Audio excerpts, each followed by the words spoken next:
sapa kita semua, selamat siang dan shalom. Sekali lagi selamat siang, shalom. Baik, kita bersyukur hari ini kita kembali berkumpul di sini untuk merenungkan dan mendengarkan kebenaran firman Tuhan. Untuk itu kita langsung saja buka Alkitab kita di dalam Efesus 2 ayat yang ke-8 sampai ayatnya yang ke-10. Kita akan membacakannya secara bersama-sama, namun sebelum itu saya akan membacakan perikop yang diberikan oleh Lembaga Alkitab, yaitu semuanya adalah kasih karunia.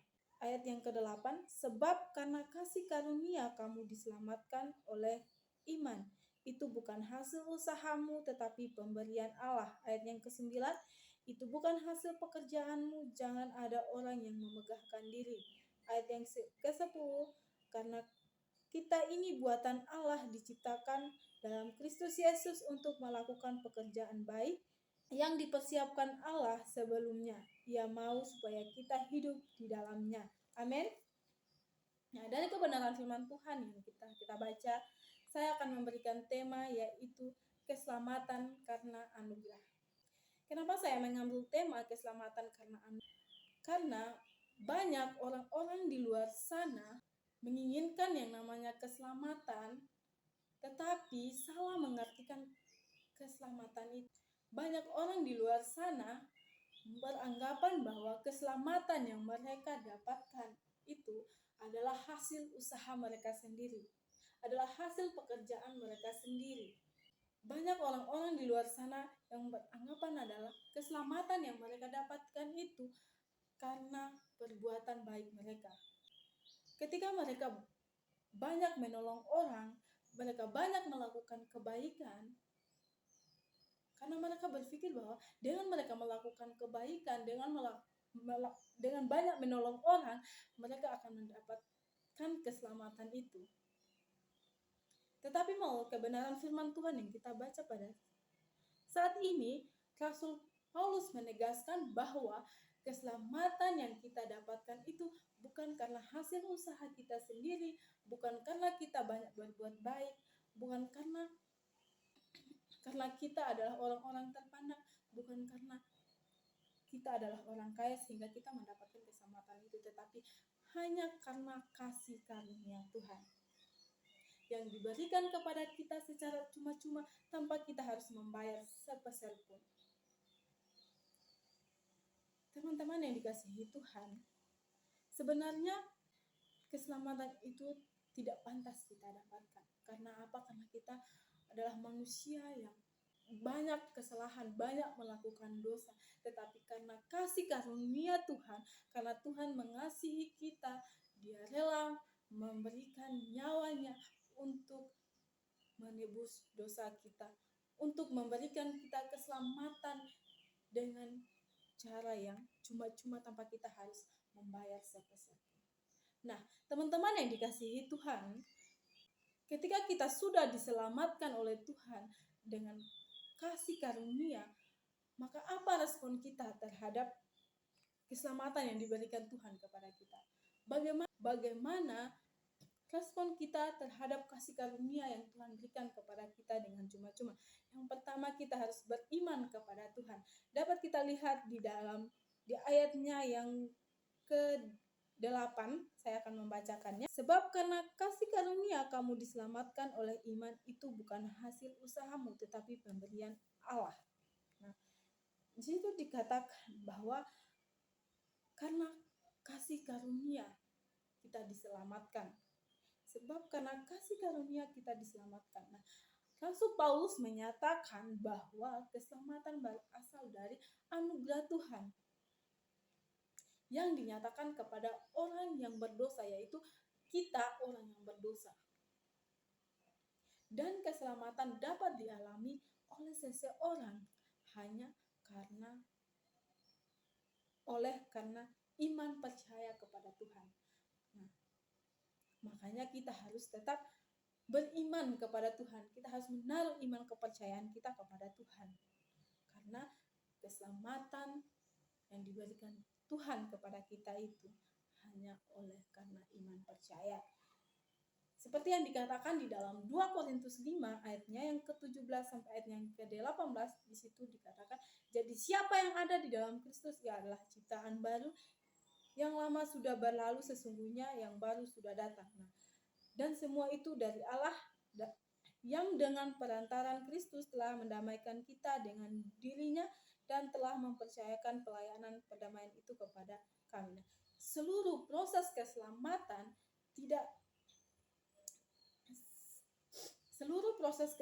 adalah perbuatan Allah, bukan perbuatan dan usaha manusia atau usaha kita.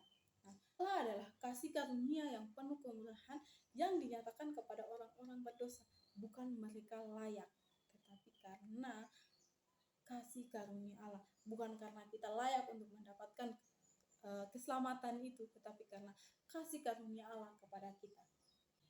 Karena Tuhan terlalu mengasihi kita sehingga Ia telah memberikan keselamatan itu kepada kita dengan cara cuma-cuma, yaitu melalui iman percaya kepada Tuhan. Jadi manusia tidak dapat diselamatkan oleh usahanya atau perbuatan baik, bahwa manusia tidak bisa diselamatkan karena perbuatan baik atau karena usahanya sendiri. Karena kalau kita melakukan segala sesuatu dengan kekuatan kita sendiri, itu semua tidak akan pernah terjadi kalau kita tidak melibatkan Tuhan di dalamnya. Begitupun dengan keselamatan, ketika kita tidak menaruh iman kepercayaan kita kepada Tuhan, maka keselamatan itu tidak akan pernah kita dapatkan. Nah, dan yang kedua adalah bagaimana respon kita terhadap keselamatan yang diberikan Tuhan kepada kita. Yang kedua adalah memegahkan diri. Dapat kita lihat di dalam ayatnya yang ke-9. Di ayat yang ke-9 saya akan membacakannya. Itu bukan hasil pekerjaanmu, jangan ada orang yang memegahkan diri. Nah, kita tahu bahwa keselamatan yang kita dapatkan itu hanya diberikan Tuhan secara cuma-cuma. Jadi kita jangan memegahkan diri. Jangan kita memegahkan diri. Di situ Paulus dengan tegas mengingatkan agar kita tidak memegahkan diri kita. Dan ingat selalu bahwa kita diselamatkan bukan karena perbuatan baik yang kita miliki, yang kita lakukan. Bukan kita sudah melayani setiap hari di gereja, bukan karena kita setiap hari sudah berdoa, kita akan diselamatkan. Tidak, tetapi karena kita diselamatkan karena kasih karunia Tuhan di dalam setiap kehidupan kita. Bukan juga dengan seberapa banyak persembahan yang kita berikan kepada Tuhan. Bukan juga seberapa banyak waktu yang kita berikan kepada Tuhan kita diselamatkan. Tidak, teman-teman. Tapi karena kasih karunia Tuhan di dalam kehidupan kita. Teman-teman yang dikasihi oleh Tuhan kita Yesus Kristus, ketika kita tahu bahwa keselamatan yang kita dapatkan hanya karena kasih karunia Tuhan, maka seharusnya kita tidak boleh sombong, kita tidak boleh bermegahkan diri kita, atau kita tidak boleh hidup dalam keangkuhan. Namun sebaliknya, karena kita tahu keselamatan itu adalah kasih karunia Tuhan, sebaliknya kita harus saling merendahkan diri di hadapan Tuhan. Kita harus merendahkan diri kita di hadapan Tuhan maupun di hadapan sesama kita. Itu tandanya kita mensyukuri bahwa keselamatan itu hanya kasih karunia Tuhan. Kita harus saling menghargai.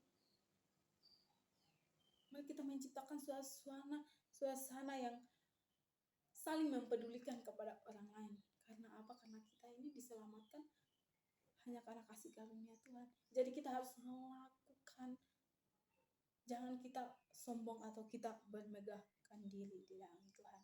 Teman-teman yang dikasihi Tuhan, ada sebuah ilustrasi orang Nasrani pada saat itu meremehkan Yesus. Karena apa? Karena mereka meremehkan Yesus karena Yesus adalah seorang anak tukang kayu. Mereka meremehkan dia karena melihat latar belakang Tuhan Yesus. Siapa sih Tuhan Yesus itu? mereka meremehkan Tuhan Yesus. Nah, dalam kehidupan kita sekalipun kita sering melakukan prasangka buruk kepada orang lain. Kita seringkali meremehkan orang lain.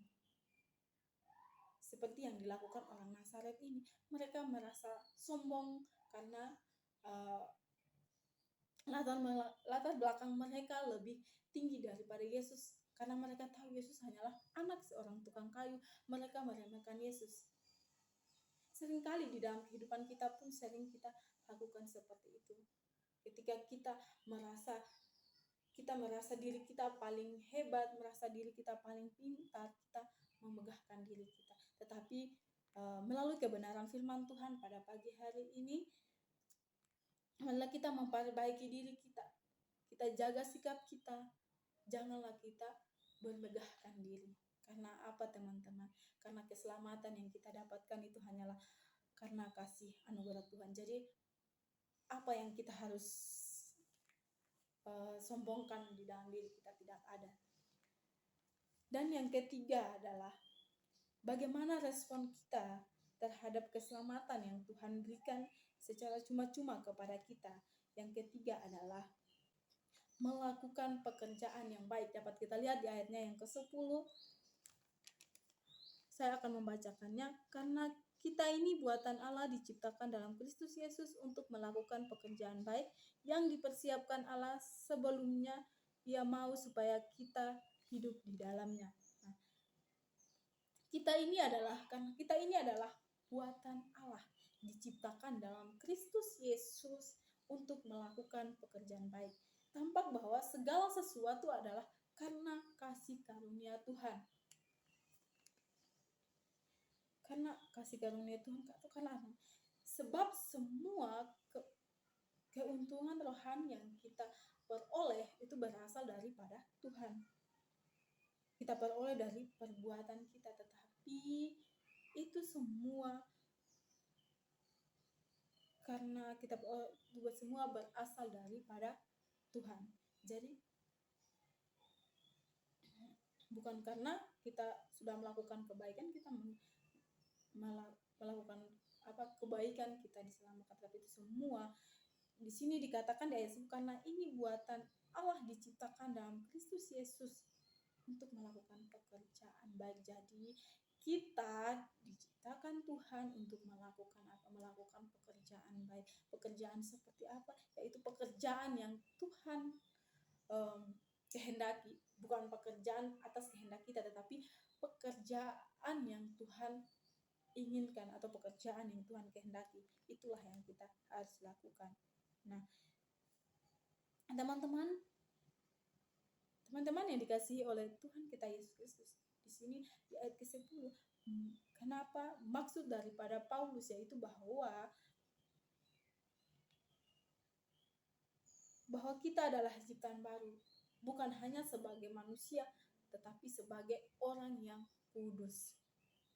Bukan hanya sebagai manusia, kita diciptakan sebagai manusia baru, tetapi juga sebagai manusia yang kudus. Nah, manusia baru adalah ciptaan yang baru. Allah adalah penciptanya. Ini adalah sebuah kelahiran. Ini adalah sebuah kelahiran yang baru, dan kita dilahirkan atau kita diperanakan oleh karena kehendak Tuhan. Tidak mungkin kita ada di dunia ini sampai saat ini karena kita hebat, tetapi itu karena kasih karunia Tuhan, karena kehendak Tuhan. Makanya itu Tuhan menciptakan kita. Di sini dimaksudkan Tuhan menciptakan kita untuk melakukan pekerjaan baik. Itu adalah kehendak Tuhan. Nah, melalui apa yang telah dilakukannya, dideritanya, dan melalui pengaruh pekerjaan Roh Kudus yang mulia untuk melakukan pekerjaan. Setelah sebelumnya Paulus menyatakan bahwa perubahan ini disebabkan oleh anugerah ilahi dan bukan karena perbuatan kita. Maka supaya kita tidak dikira atau dianggap bahwa orang tidak perlu berbuat baik, maka di sini ia menyatakan bahwa sekalipun perubahan itu sekalipun perubahan itu melakukan pekerjaan dan tujuan supaya kita berubah di dalamnya. Nah, bagaimana Allah menemukan aturan-aturan dasar yang baik oleh kasih karunia? Aturan itu dimaksudkan untuk pekerjaan baik. Nah, pekerjaan baik yang dipersiapkan Allah sebelumnya kepada kita. Maksud yang ditetapkan dan ditujukan atau perkataan tersebut bisa dibaca sebagai yang disiapkan Allah, pekerjaan yang disiapkan Allah, pekerjaan yang disiapkan Allah. Nah, dan dengan mengadakan perubahan semacam itu di dalam diri kita, Ia mau supaya kita hidup di dalam atau hidup di dalamnya, dan Tuhan mau kita memuliakan Dia dengan perilaku yang dapat kita teladani dan dengan ketekunan kita untuk terus ada di dalam kekudusan itu. Nah, ada sebuah ilustrasi begini teman-teman. Ada 2 orang koki di sebuah restoran bintang 5. Nah, mereka berdua ini ditugaskan oleh bos mereka untuk lembur karena pada saat malam nanti anak si bos ini akan berulang tahun. Nah, kedua koki ini ditugaskan bosnya untuk membuat menu makanan di saat acara ulang tahun anaknya. Nah, tetapi koki yang satu ini dia melakukan suatu pekerjaan yang diberikan oleh bosnya dengan bersungut-sungut. Dia mengatakan, saya hari ini mau pulang, mau istirahat, kok disuruh lembur? Tetapi dia melakukan pekerjaannya dengan sangat bersungut-sungut, sehingga hasil yang dia kerjakan, makanan yang dia kerjakan ini tidak mendapatkan hasil yang baik. Malahan makanan yang dia masak ada yang keasinan. Dan koki yang kedua, dia menerima tugas dari bosnya ini, dia melakukan pekerjaannya dengan hati yang senang, dia bersyukur. Nah, dan apa yang dia dapatkan? Dia mendapatkan perlakuan baik dari bosnya, dan dia dipuji oleh bosnya dengan makanan yang dibuatnya. Nah, teman-teman yang dikasihi Tuhan, apa yang kita ambil dari ilustrasi ini, bahwa begitupun di dalam kehidupan kita, ketika kita melakukan segala sesuatu dengan bersungut-sungut, kita tidak melakukan dengan hati, maka kita akan mendapatkan hal yang buruk. Begitu sebaliknya, ketika kita melakukan segala sesuatu, melakukan perintah Tuhan dengan baik, maka kita akan mendapatkan hasil yang baik juga. Nah, teman-teman yang dikasihi Tuhan, keselamatan adalah kasih karunia Allah. Dan itu adalah pemberian yang kita terima dengan cuma-cuma. Tidak ada yang dapat kita lakukan untuk memperoleh keselamatan. Tetapi kita harus menjalankan iman kepada Yesus Kristus. Kita jangan memegahkan diri. Kita harus melakukan pekerjaan baik yang Tuhan sudah persiapkan untuk menerima